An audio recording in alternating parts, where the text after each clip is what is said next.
17 से 22 जनवरी कार्यक्रम निश्चित हुआ था। पूजा तो 3 दिन, 5 दिन, 7 दिन, 10 दिन ऐसे हो सकती है, परंतु कम से कम समय में ये 5 दिन में निर्धारित किया गया। प्रतिष्ठा का कार्य थोड़ा लंबा है अन्य यज्ञों की अपेक्षा, क्योंकि उसमें कई संस्कार हैं और फिर 22 तारीख के शुभ मुहूर्त में मूर्ति को प्रतिष्ठापित कर दिया जाएगा। कांची शंकराचार्य जी महाराज के यहाँ हम मीटिंग में गए थे, वहाँ बुलाया गया था और वहाँ 17 से 22 जनवरी कार्यक्रम निश्चित हुआ था। उसी के ऊपर विद्वानों के विचार विमर्श चल रहे हैं। उस मीटिंग में चंपत राय जी, गोविंद देवगिरी जी, गणेश्वर शास्त्री जी, हम अन्य विद्वान भी वहाँ उपस्थित थे। उनके संयोजकत्व में हम भी उपस्थित थे और उन्होंने जो जो प्रश्नकर्ता किए उस कार्य का निश्चित निर्धारित हुआ। पूजा तो 3 दिन, 5 दिन, 7 दिन, 10 दिन ऐसे हो सकती है, परंतु कम से कम समय में ये 5 दिन में निर्धारित किया गया। इसमें भगवान के जो पूजन होते हैं, एक दिन जल में रखा जाता है, जलाधिवास। एक दिन जो है धान्य में अन्न में रखा जाता है, धान्याधिवास। और एक दिन रखा जाएगा शय्याधिवास। और जो अन्य अधिवासन होते हैं उसमें पुष्प में, फलों में, ये सब रखने के विधान शास्त्रों में हैं। उसके अनुसार जो वहाँ निर्णय हो रहा है, अभी कितना हो सकेगा वो संपन्न होगा।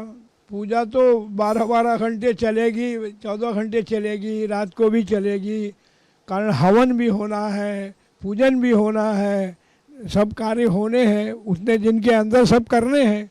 इस कारण वो 5 दिन में सारे कार्यों को निर्धारण करने के लिए समय की सीमा नहीं रहेगी। भूमि का निर्णय हो चुका है कि किस जगह यज्ञ मंडप, हवन मंडप बनेगा। वो हवन कुंड मंडप में 9 कुंड बनेंगे और 9 कुंडों में सभी विद्वान लोग बैठ के वहाँ हवन पूजन आदि वहाँ करेंगे। और मंदिर में सब मूर्ति का संस्कार मंदिर में होगा, मंदिर के अंदर। प्रतिष्ठा का कार्य थोड़ा लंबा है अन्य यज्ञों की अपेक्षा, क्योंकि उसमें कई संस्कार हैं और सबसे पहले अपने यहाँ विधान है प्रायश्चित्त करने का। अभी कौन यजमान होगा अभी इसकी कोई वहाँ से कोई खबर नहीं है, तो ये उनका निर्णय होगा। जो यजमान होगा वो पंचांग पूजन करेंगे और नांदी श्राद्ध करेंगे, फिर मंडप परिक्रमा होगी और मंडप में प्रवेश होगा। मंडप में जो 4 कोनों में वास्तु क्षेत्रपाल योगिनी है उनका स्थापन पूजन। और इसमें विशेष रूप से हमारे यहाँ जो प्रधान देव हैं रामचंद्र, तो उनका भद्र बनेगा। ये इस विषय राम यंत्र भी बनेगा और प्रधान कलश पर भगवान राम की स्थापना होगी। तो राम भद्र बहुत कम बनता है, तो वो राम भद्र बनेगा प्रधान पीठ पर और उसकी पर पूजा होगी। फिर 9 कुंडों में अग्नि संस्कार होगा। अग्नि भी अरणि मंथन द्वारा प्रकट की जाएगी, साधारण अग्नि नहीं होगी, वो जो यज्ञों में बतलाई गई है, जिसका शास्त्र विधान है। तो उसके बाद फिर हवन इत्यादि होंगे और एक दिन माता सरयू का पूजन होगा, सरयू जी का पूजन होगा। वहाँ से जल लेकर के आएंगे और जो मूर्तियों का स्थापन होना है उसका नगर परिभ्रमण भी होगा। पूरे अयोध्या में उसको घुमाया जाएगा। उसकी महान शोभा यात्रा होगी, वो अपने आप में अलौकिक शोभा यात्रा होगी।